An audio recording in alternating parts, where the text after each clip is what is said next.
Not one, but two Castlevanias are on tap today with open cart surgery. How are you feeling? You got John Riggs here with open cart surgery. I don't have a tech background or engineering degree. I just do what I can to get these games working again with something I like to call open cart surgery, where I clean them up. Most of the time it's just cleaning them. Sometimes I gotta pull out the old soldering iron and stuff like that too. And I think I'm gonna have to do that with these, because I've looked at both of these games before in the past, tried cleaning them, didn't get the job done. So now, why don't we try like a board swap or something? Board swap is like, man, listen, I'm not even gonna look at the game ever again. The labels are super clean on both of these, so I want them working. Worst case scenario, I got some great looking labels, so if I find a beat up Castlevania, I can still buy it and swap out the case, right? Optimally, I would just like them working again. It won't be factory fresh because I'm gonna use someone else's game to take out the chip and put it onto this one, but we'll see what we can do. And because they're both Castlevania, I figured I'd do them both in the same video. Why not? I have a bag of old circuitry and stuff that somebody gifted me a while back, so it's like, there's it's you and ROM, right? Hold on. Oh, this can't even use these screws. And neither is this one. Okay, I actually need to use the other screwdriver here. It's funny, I've been using this screwdriver the last few videos to to pry up the EEPROMs. Actually get to use it as a proper screwdriver in this video. You know, I have a better screwdriver too, I just can't find it. In fact, I was using a screwdriver like this once upon a time back in the early 90s when I first took apart my very first NES game. And I was like, that's what it looks like on the inside? All that plastic wasted? Well, there's a few games later on that do use the entire part of it, but you know, for the most part, when games are like that size, that's all it is. The rest is just nothing. It's like, come on. All right, so here's one Castlevania here. It is a UN ROM. That's good news. UN ROMs are aplenty. And with UN ROMs, you only need to remove one chip, which is always nice too. Other games, like almost every other game, you need to remove both chips. This is just the one, so. But I'm still removing two of them because I'm removing one per circuit board. Let's see if these two look alike. Not all two games look alike, so we'll see. It probably will. This one looks a little darker. So here you go. Two Castlevania 1s. You put them both together, you have No, I'm just kidding. You don't. You do not have Simon's Quest by putting them both together. So again, with these games, this is CHR RAM, which is we don't need to worry about this. It's CHR RAM. We need to worry about the PRG on a UN ROM board. A lot of other games you need to replace both of them, but since it's CHR RAM and not CHR ROM, we just need to worry about this one. Just that one. Awesome. So, I'm gonna find me. Here is one UN ROM board. We're gonna make sure they work first, of course.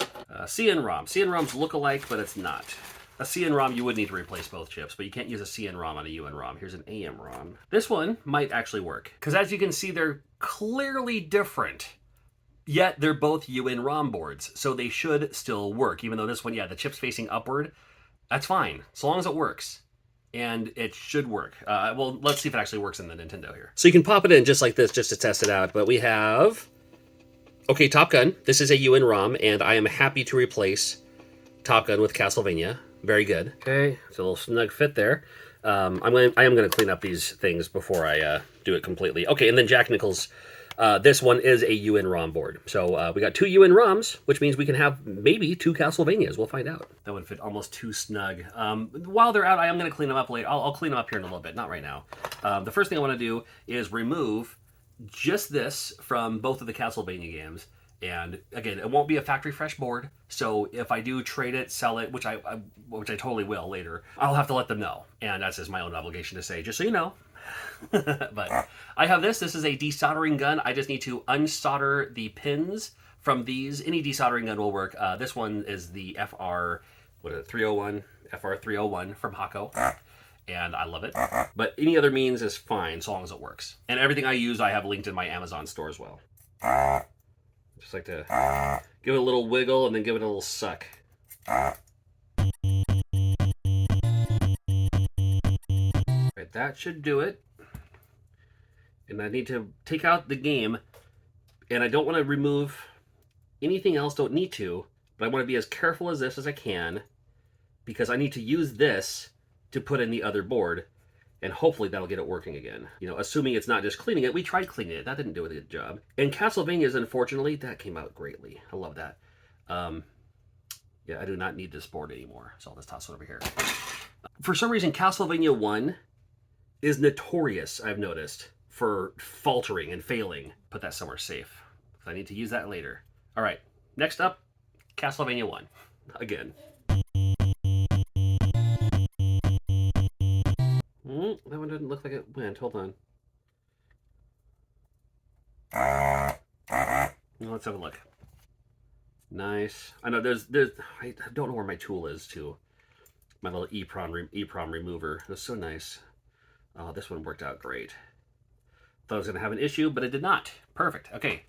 You can save those boards to recycle or repurpose the resistors, the capacitors, things like that too. So maybe not worth just throwing away completely, but might hold on to it for a year. If you haven't used it in a year, then toss it. Now we get to do these ones.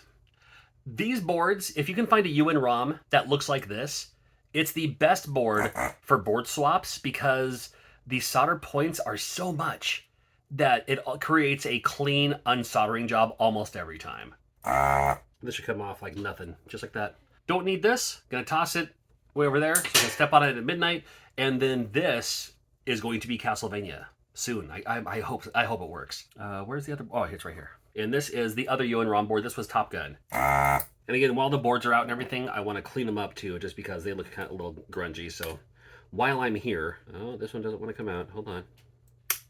Ooh, if it doesn't, I mean, worst case, I have another game behind me. I believe Silent Service is also that same kind, but no, it came out just fine.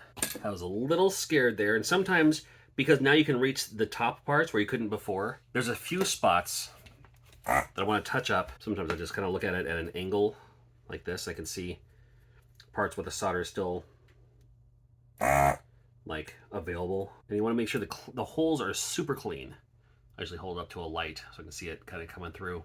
And clean the tip right down the urethra here. Just this device came with one of these cleaning rods because you don't want any solder stuck down there because then it won't work again. And you want to make sure you clean this part too as much as you can. Oh, didn't think it was still on. Little bright boy. Just to clean up these pins while the soldering iron kind of heats up because I'm going to have to solder the new pins into place. But I'll do a little bit of this, and then I'll touch it up with the 1-up card just to make sure there's no residue left over. This is just a brass polisher.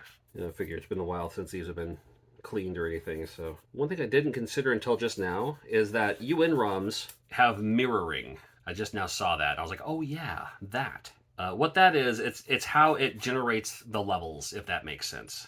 It's how the scrolling works. It's how when you leave a screen and then new graphics pop up, how it's set up that way. And it's right down here, that little thing there. So H or V, horizontal or vertical.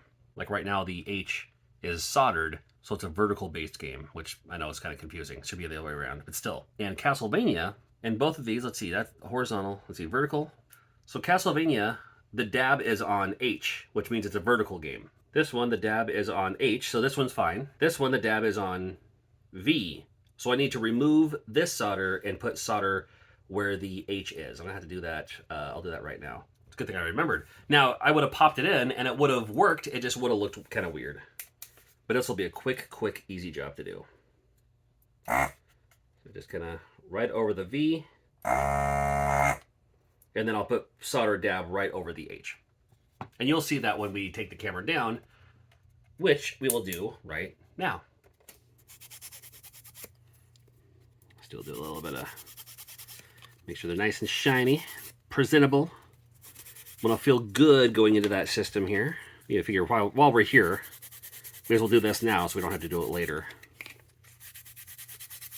I mean, some of these games haven't seen, any action in a while. And if you're curious on, it's like, which way do you put it in? Which way do you put it in? Well, there's a little notch right there. You can see how it kind of notches there. It's a little hard to see. Maybe we can get a little reflection there. See that notch right there? It's only on one side, not on both sides. So that tells you which direction it's supposed to be facing. In NES games, more often than not, the text is written upside down. May not be the case with all games. I don't know if that's the case with like Tengen games or like other like American-made games like Acclaim or something like that. Okay, so we're gonna solder this into place, and all I'm doing is just you'll get a feel for it. And I just kind of put the soldering point there, and I just kind of push the solder into it, and that works fine for me. Oftentimes, I'll do that side, and then this side. Because sometimes it's like that starts to want to lift up. So I just make sure that they all get the four corners in place. Go down the way. And let me tell you about some conventions that are coming up. If you love attending video game conventions like I do, I'd love to travel. And if I'm not listed at a convention near you, make sure you tell the organizers. Say, dude, I wouldn't mind this guy. He likes to go to conventions. And if I'm available, I'll be there. I'll be at Louisville Arcade Expo. That's coming up in March, second weekend of March. My first time in Louisville, Kentucky. Looking forward to it. In end of March, March 31st through April 2nd, Midwest Gaming Classic. I wouldn't miss it. It's my favorite. OLL 23, Norwich, England, in the UK. Norwich. My first time in the UK ever. I'll be there. Then coming up in May, we also have Renton City Retro. That's in Renton, Washington, near Seattle. Oh, backtrack. SideQuest Expo. I was just announced for that one too. SideQuest Expo in Portland, Oregon. A quick drive. Yeah, my March is pretty packed. And I'm also going back to Long Island in August, as well as Really Rad Weekend in November. And that's all I'm confirmed for so far. But again, the year is still young. Hoping to make it some more to some others as well. But, you know, so if in the comments you're like, well, what about this one? What about that one? Well, nothing's confirmed. So you remember what I was talking about? I had to do that side. Got a big old dollop right there. That should work. We'll test that out in just a moment. Now here's this one. And this one is interesting because the notch faces up. So there's the notch.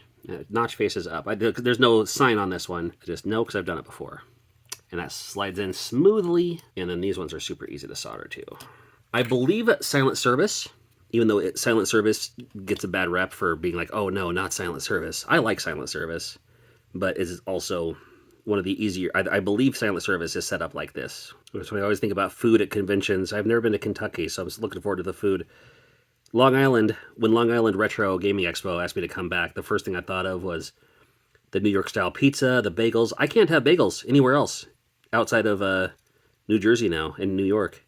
Just can't do it. The pizza, oh man, I like pizza from anywhere, but it's hard to compare. And then Florida, Really Rad Weekend. That was just a fun time. The resort town, little resort like hotel. Yeah, it wasn't the biggest convention ever, but myself and the people who were there just had such a great time. So I'm looking forward to going back there too. And my first time in the UK, man, listen, sausage rolls ahoy! Can't wait.